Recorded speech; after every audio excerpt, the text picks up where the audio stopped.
Hello, I'm Harvey Schulman, a solicitor and one of the Visa Kings global team. Today I'd like to look at what happens after you get your endorsement, which enables you to move forward, hopefully get your visa and start running your business.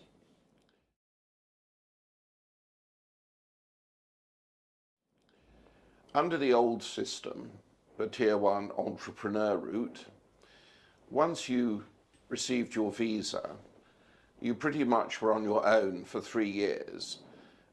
Only when you came to apply for your extension were you in a situation where your activities or lack of activity would be examined by the Home Office. Under the new rules or new guidance, a different system applies, and there are much more frequent checks on how you are running the business and whether you are making what is called progress. So one of the conditions, as it were, for getting the benefits of the new system is that you are more frequently monitored. And when you apply for the Innovator visa, you need to have this well in mind, and you need to consider what exactly you are going to have to do to make sure you do not lose the benefit of your endorsement. Now, the endorsement body is given a number of responsibilities. And one of the things that they're required to do is to stay in contact with you, as opposed to the previous regime where you would make contact with the Home Office at the end of the period of your existing visa and when you were seeking renewal. So there's an obligation on the endorsement body to be much more involved in what you're doing. Now, it's really up to the endorsement body to decide how much monitoring they are going to be involved with. But they are given some guidance in the rules which the Home Office have set out as a basis on which the endorsement body will be given its authority to issue endorsements. Now, the Home Office have set out time periods which they call checkpoints. And the checkpoints that are specifically mentioned are at 6, 12 and 24 months. And of course, at the end of 3 years, because that is the overall period of your visa. And the question is, what exactly is the endorsement body meant to be doing at each checkpoint? And the answer is that they have to make sure that you are making progress with your business ideas. Now, we're going to look in another talk that I will give on what exactly progress means. But the key point I want to make today is that you need to keep this monitoring and checking process well in mind. What exactly will the endorsement body do at these checkpoints? What are they told to do? First of all, they've got to be satisfied that you're continuing to work on your business ventures. So we know that you're meant to spend all your working time in the UK on the venture which you have put forward, and the monitoring body, the endorsement body, is going to check to see that that is what is happening. So obviously you would need to sit down and pre-plan in advance what evidence you are going to produce to make it easy to satisfy the endorsement body that that's exactly what you've been doing. Now, I mentioned the question of progress.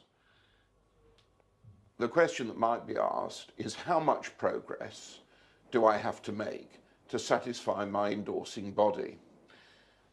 And the test is reasonable progress. Unfortunately, there is no further help given on what reasonable means. So again, you're going to have to keep good evidence so that a reasonable endorsement body would be satisfied that test has been made, and certainly at each of the checkpoints.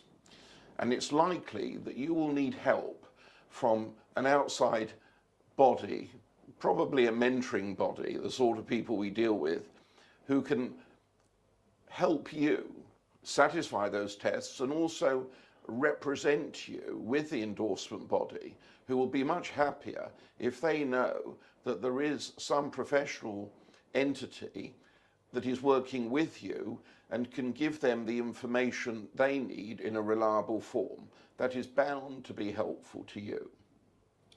So if you're no longer pursuing the particular ideas you put forward, there is a provision which says that you can still be satisfying the criteria if you are pursuing other business ideas that are innovative, viable and scalable. And again, outside mentoring from third parties could help you demonstrate that you're meeting that test. And what happens if the endorsement body believes you're not making reasonable progress at these checkpoints? What is it that they are asked to do? And the guidance makes it clear that they have to consider withdrawing your endorsement at each checkpoint that they test you if you have not demonstrated that you're meeting these tests. So it's really crucial that you should be ready at each checkpoint with information, and it's made quite clear that if you miss a checkpoint, you could be in serious difficulty. So there's an overriding requirement on the endorsement body, quite apart from anything I've just said. And this overriding requirement is if they have any reason to believe that you are working in breach of the visa conditions. Now, the endorsement body is not a police force, and the Home Office make it clear that they're not expecting the endorsement body to behave in that way. But what they are asking the endorsement body to do is to tell them if they have any suspicions things aren't going in a correct manner, and the Home Office will then investigate. So this monitoring process will continue for as long as it takes for you to get settlement in the UK, or you're no longer in this innovator category for whatever reason. And at that point, the monitoring and the checking will come to an end. So these are all matters that you keep carefully in mind. These are all matters that we can help you with and advise you about using our knowledge and experience based on how we've supported client startup businesses in meeting tests of a very similar type that have been put forward by fund operators with whom we deal. So we're always happy at Visa Kings to answer any inquiries, and I hope you found this little explanation of use. Bye for now.